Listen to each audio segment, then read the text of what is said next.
Nice. Okay. All right, so today I'm going to be doing something a little bit different. I'm going to be taking you on a hike with me, side by side. And for that, I've done something monstrous. I've taped two cameras together and I'm holding them upright. Hopefully I can do this with zero cuts and we can just have a hike together. Maybe a conversation or two. Kind of weird to be talking between myself and a camera the entire time with no cuts. What am I going to do if I flub up my words? It's nerve-wracking. I don't know, and I gotta hold my arm up the entire time. Ooh, that's gonna be tough. But you know, I thought I'd give you guys maybe a little insight into the things that I see. Not only in exploring, but also the sort of lens that I see the world through.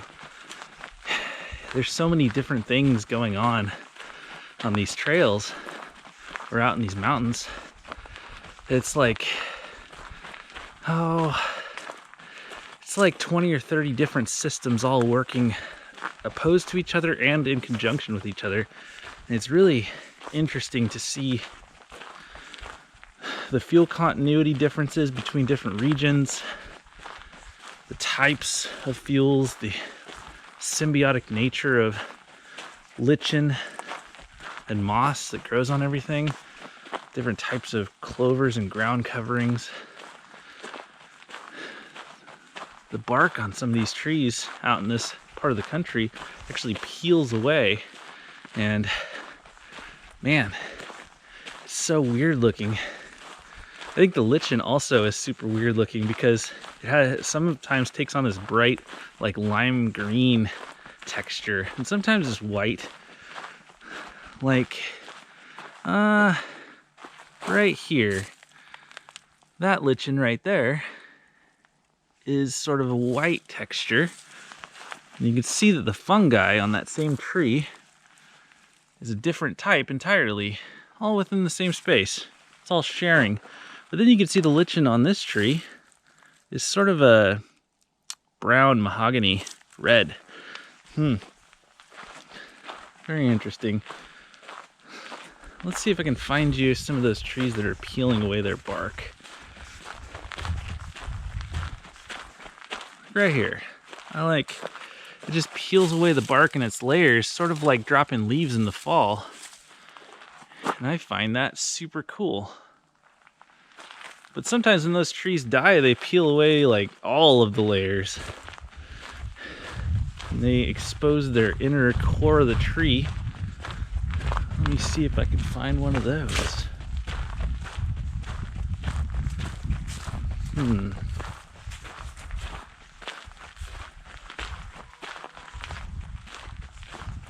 Also, if I'm trying to do this in one continuous shot, I really hope that nobody else is out on the trail at this point. But that's always a possibility. I might have to cut that out. Check out this moss covering. This is super cool. It's like there are 2 or 3 different types of moss all conjoining and fighting for space, covering the entire forest floor. It's a wonder that any of the nutrients get through to the trees. But I'm sure they do just fine. And then the moss. Check out the moss on these trees. Sort of reminds me of the south, or willow trees. The moss just hangs off. Definitely displays the amount of moisture that's in the air.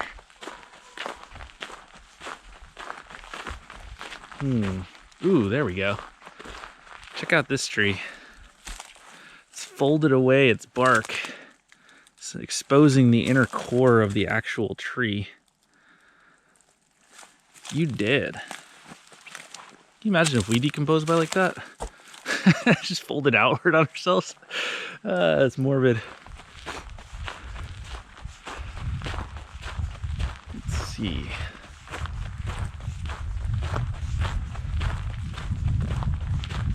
By the way, I'm actually in Quoddy Head State Park, which is the easternmost point in the entire United States. There are no islands off the coast or anything. This is it. And it's pretty cool. I've reached the Atlantic Ocean finally. Finally. I guess I could have taken a more direct path, but what's the fun in that? And then I just calculated the other day, or the other night, the amount of miles I've actually driven. I am about 3,000 miles away from my house, or at least what used to be my house, but I've driven 16,500 miles. That's what I get for taking the back roads. Ooh, check this out. See this tree that's leaning over right here? This is what we call a snag. And you see that it finally degraded in the wind to where it blew over, snapped it halfway up the trunk. It's leaning on that other tree, and eventually its weight will push down on this other tree and it'll cross the path here. Hopefully nobody's underneath it when that happens. People die every year from those. I call them widowmakers for obvious reasons. Let's see what's around the corner.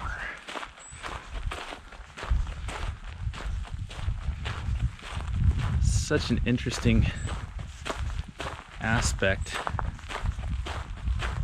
having a camera rolling the entire time. It's weird.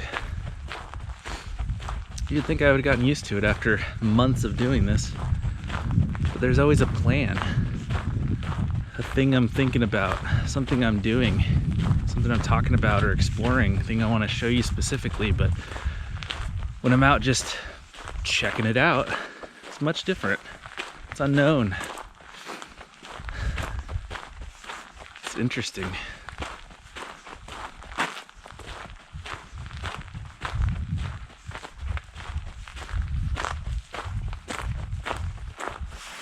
I'm gonna switch hands. It's tiring.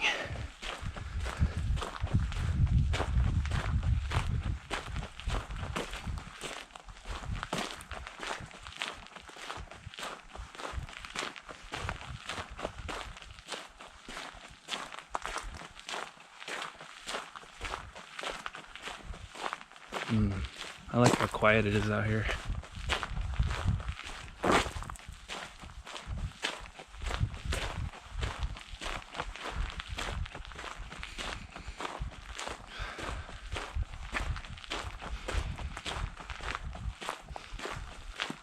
Even though it's maybe under 40 degrees, maybe 35, and my nose is running, I can still smell the dampness in the air. Sort of like, I don't know, like you can smell mud. Not exactly petrichor being kicked up by the rain, but the like dank, damp smell from all the moss.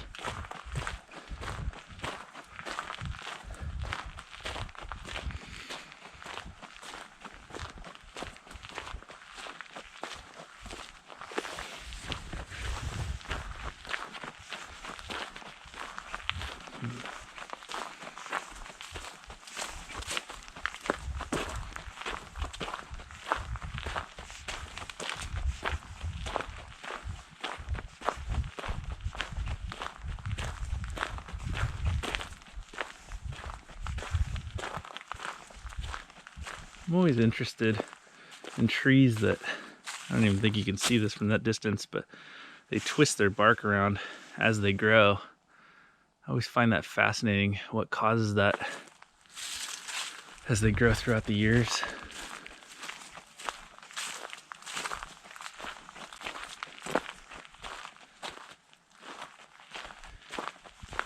You know, something I really haven't talked about on this channel is about trees and their layers.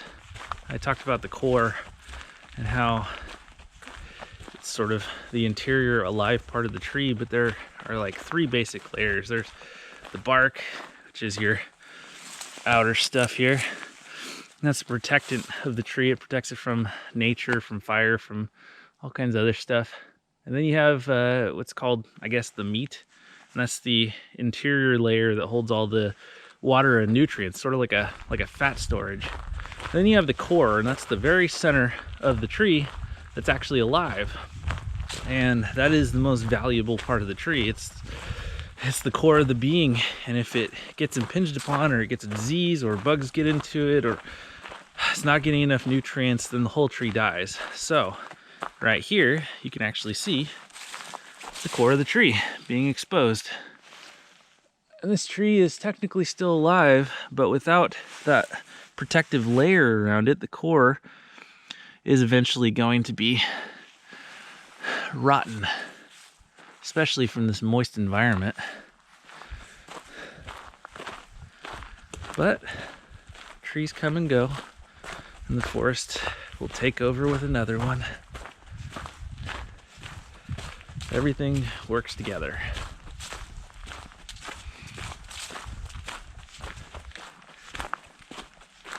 You know, something that I find fascinating is recently I was listening to a podcast and then I did some reading on it, and about 2 years ago these scientists completed a very long study on trees and forests, and that they found that trees were communicating with each other, sending signals down through their root systems.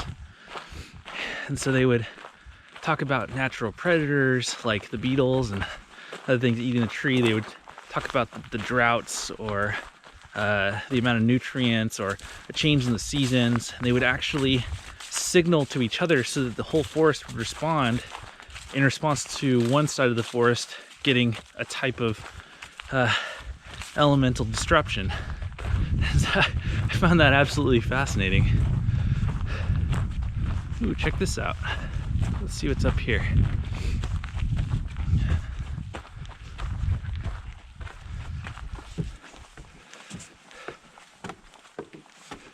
Don't mind me, it's cold.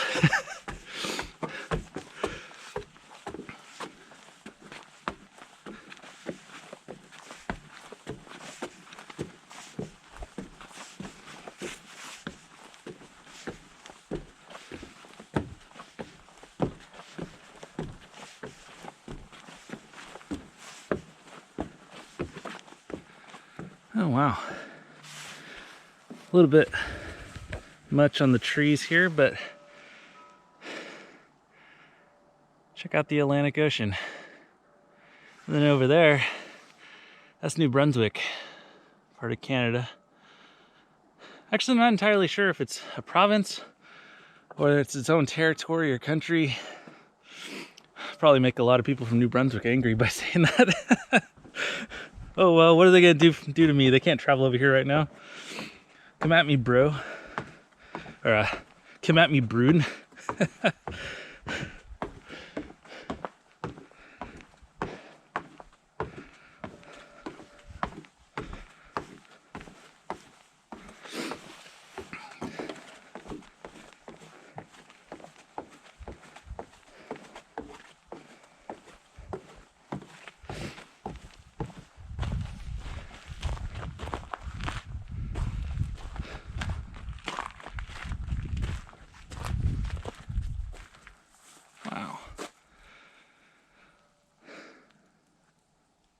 Finally made it from sea to shining sea. Feels good. All right, let's keep on heading on. There's a lighthouse up here that I want to go check out. And it's the actual point where they have a little rock plaque that says, you know, the easternmost point in the United States. I'm gonna touch it, I'm gonna feel like Forrest Gump, and I'm gonna turn around and run the other way.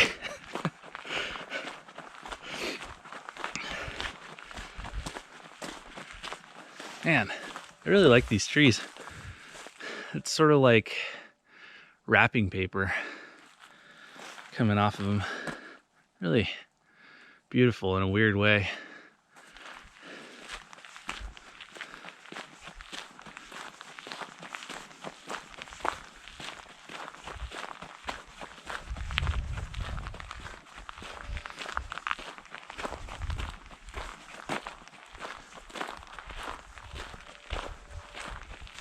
I hear this buoy out there.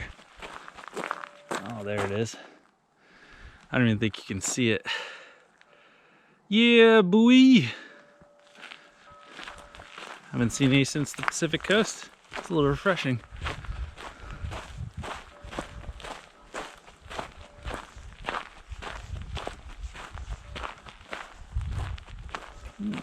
Let's check out this little spot.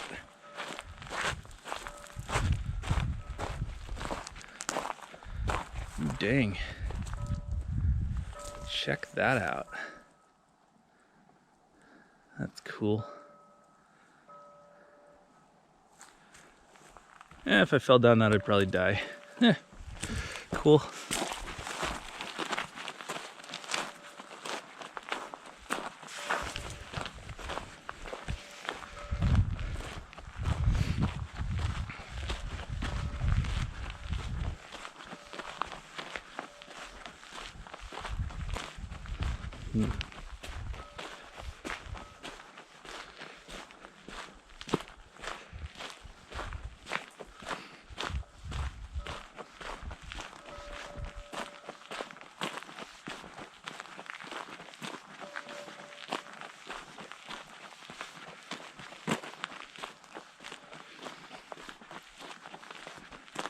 You know, I was complaining when I was in South Dakota because the temperature dropped from 100 degrees to 36 degrees overnight.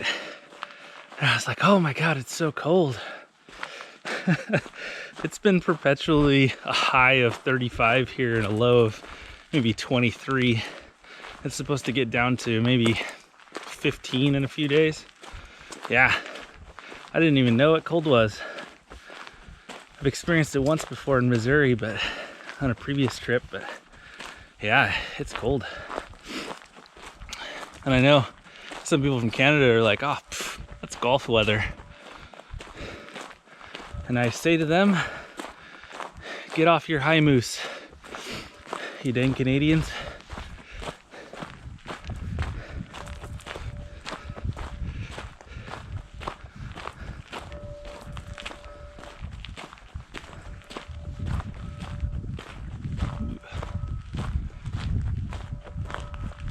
Oh, there's that buoy clacking away.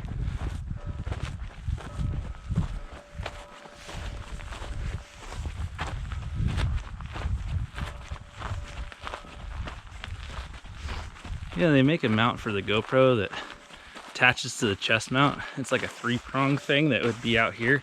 And that would make this so much easier on my arms, but you know, it's good to get a workout in.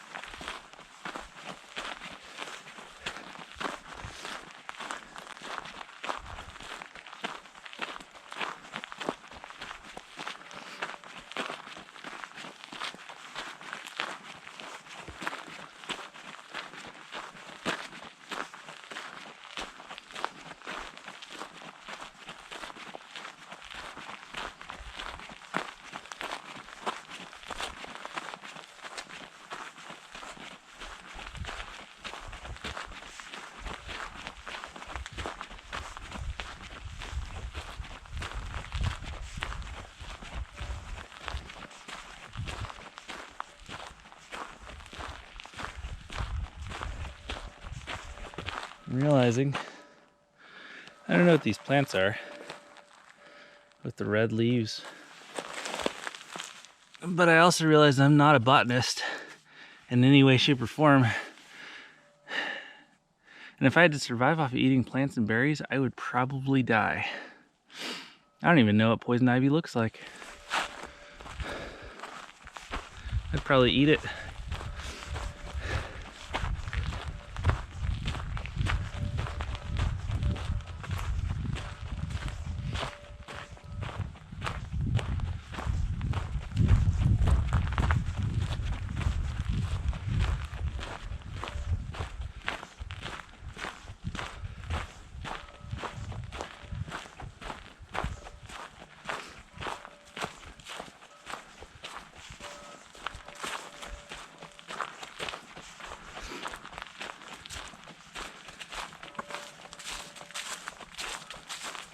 You know, in some previous videos, I actually had some issues with the clips that I was trying to export into or import into Adobe Premiere. They would loop back the audio about halfway through, just totally destroying the clips. So I hope this one doesn't do that, because my arms can't take another hike through here. That lactic acid though,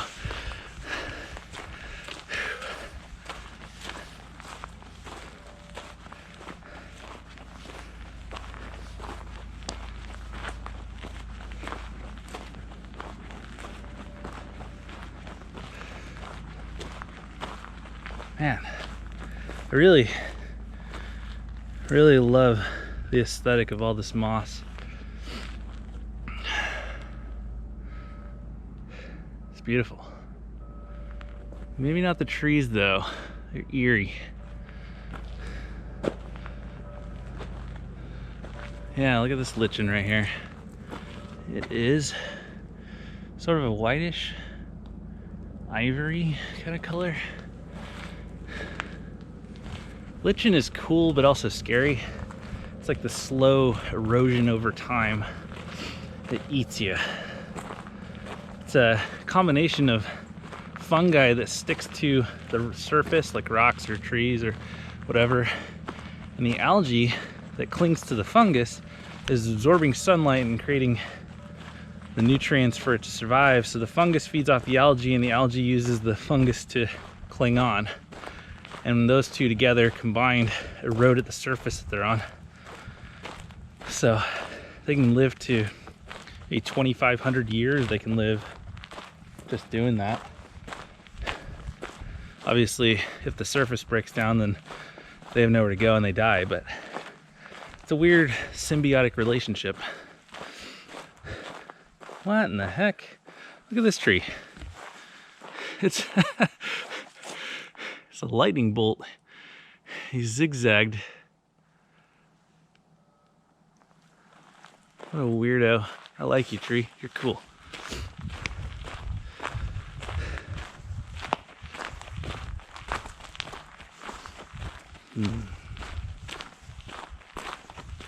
Yeah, check out this one. Sort of broke off. Instead of branches growing out, it grew into separate treetops. Very interesting. You see that sometimes in, I believe it's black cedar. The top falls off. The tallest branch now becomes the top and grows straight up. But like I said, I am terrible at botany and I could not tell you the difference between trees. Or I should say I'm not an arborist.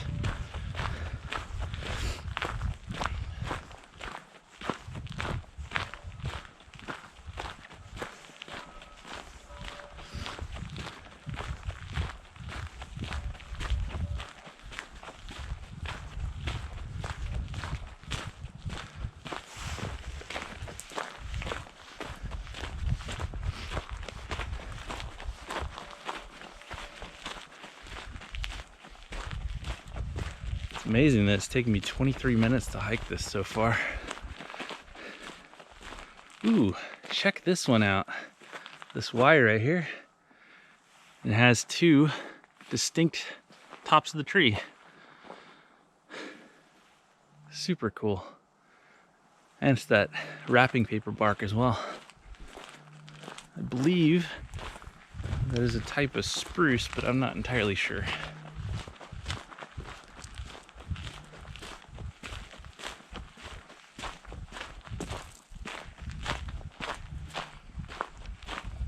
Oh, I think I see the lighthouse.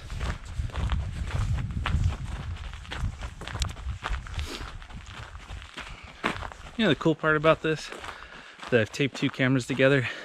I don't even have to edit this. I can just cut off the beginning and end, lay one over the top of each other, and boom! It's the magic of cinema. Although I might scrap the whole thing because I look like a dork on camera. A little self-conscious. Yeah, I should have done this in West Virginia. There's a lot more fungi out there. You could definitely see all the different types.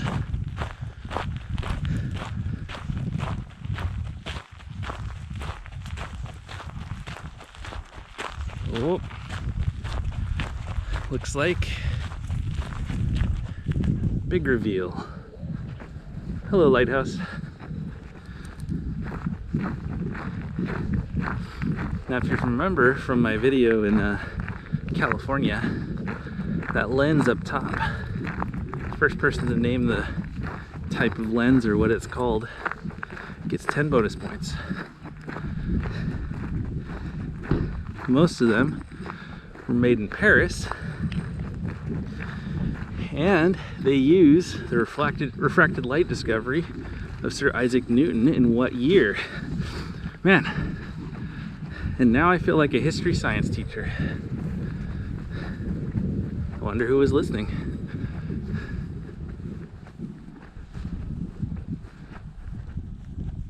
Reminds me of a barber shop.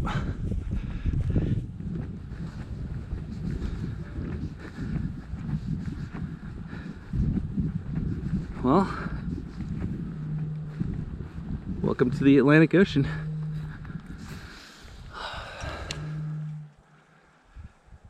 Beautiful.